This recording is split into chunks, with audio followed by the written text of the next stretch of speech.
The obvious thing is organizations are really good at doing onboarding, and they onboard typically around products and solutions, but they typically don't onboard well around soft skills. Particularly as you develop future leaders and they get promoted from being individual contributors to leaders, there's certainly very little onboarding or structure around on how best to do that.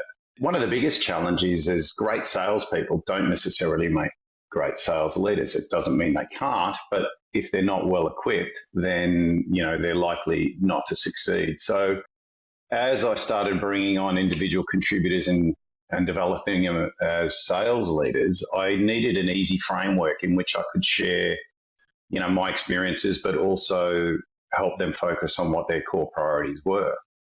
Yeah, that is exceptional, and it's very insightful because, like you said, 99 out of 100 times onboarding is mentioned, it is about products, it is about solution and value proposition.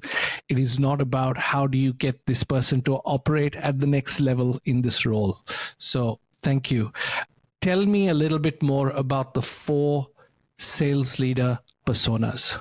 So in developing a framework, I tried to adopt a classic sort of Boston Consulting type matrix where it just made it really simple. And in my own experience as moving into a sales leader, there was the expectation that you would be primarily a super salesperson and someone who'd go in and help, close and win the big opportunities. And whilst that's a very important part of what you do as a leader, it's by no means your priority. And that particular persona, the super salesperson, as I'll go through it, is, yes, it's a very effective at specific points in time, but it doesn't allow you to grow and scale the business.